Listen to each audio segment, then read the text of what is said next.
Бүгін бізде қонақта тонылған жыршы Татарстанның атқазанған артисті, Харакатта бәрәкәт дип яшәүче Нурзәдә һәм Татарстанның атқазанған артисті Фәниз Җиһанша.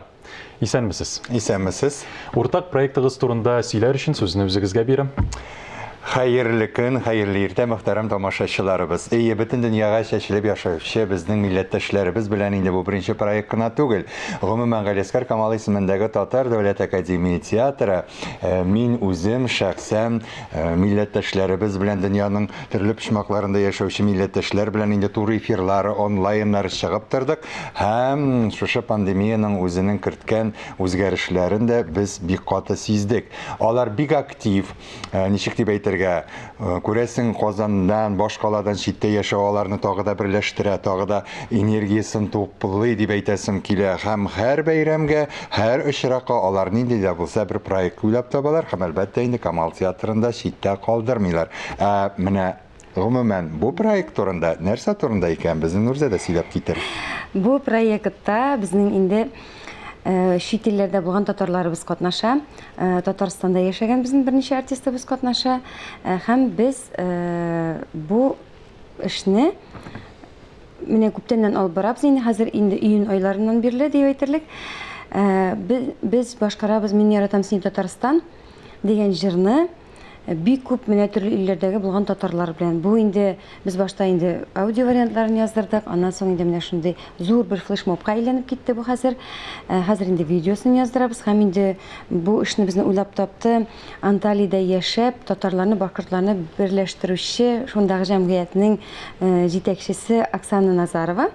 Bütün оешмалары белән, bütün чит илдәге татар оешмалары белән ул инде элемтәгә чыгып, аларны барысында шушында катнаштырга, бөтенебезне бергә җыеп, менә шушындый зур бик халыкара флешмоб ясыйбыз. "Мин яратам сине Татарстан" дигән җыр. Монда инде Салазакеш әлбәттә үзе дә катнаша, аннан башка берничек тә булмый инде.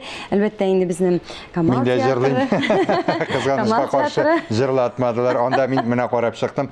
Шундый әйбәт тавышлар, шундый матур җырчылар яшиләр безнең. Монда кайда гына юк, менә Мексикадан бар, Франция, Швеция, Чехия бар, монда Америкада бар, Вьетнамда яшәгән безнең бер егетебез бик матур җырлый әйме. Аннан соң Төркиядән дә әйтәм, монда 30-га якын илдә яшәгән татарлар катнаша. Һәм инде безнең үзебезнең артистларыбыз. Һәм шулай ук әлеге проект безнең 13 сентябрьдә булачак. Татарстан Республикасы президенты сайлаулар уңайыннан да безнең әле анда мөрәҗәгатебез дә булачак. Ул инде ниндидер шундый бер зур эшкә әйләнеп китте. Без инде башта аны уйлаган як менә шу җырга видео төшереп, флешмоб иттереп кенә ясарбыз дигән идек. Ләкин инде дөрестән дә безнең монда сайлаулар да якынлаша. Шуңа күрә инде безне тагын да киңәйтергә уйладык та. Һәм инде анда менә Фәниснең бик матур шундый чыгышы булачак.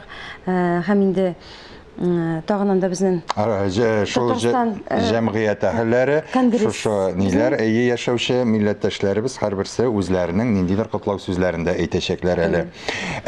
Проектны инде безнең тамашачылар аның үзеген карап китәрләр.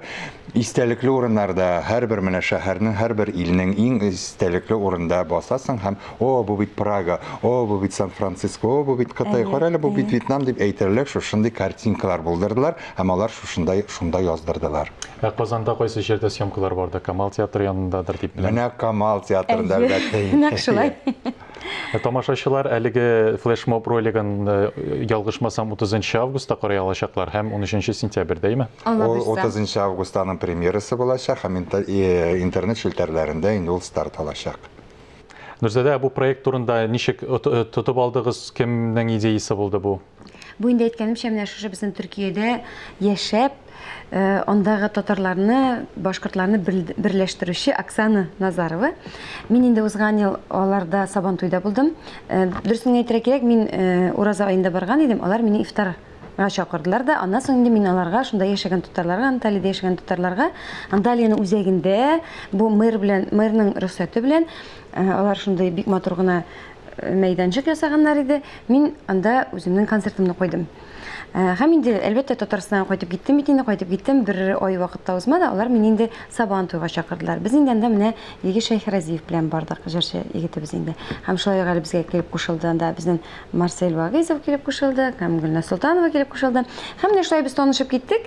Һәм инде Оксана ул шундый идеяларга бай, гомумән нәрсәләр генә уйлап тапмый инде, ул нидер эзләнүдә һәр вакытта да нәрсәләр эзли, ничектер безне кушарга тырыша. Хәтта Төркия татарлары белән генә түгел, менә шушындай зур проект ясады, монда инде бөтен илләрне кушты инде, тырышты, бөтенесен җыйды. Монда әйткәнемчә кайдан гына юк, монда белмим кайдан гына юк микән. Бөтен җирдән бар. Таиландтан да бар хәтта. Ул алай гына калмый, ул Камал театрына да һәр даим йөри, үзенең шушы бөтен дусларын, якыннарын чакырып, алар илнең кайсы шәһәренә гастрольгә килсәк тә ул килә.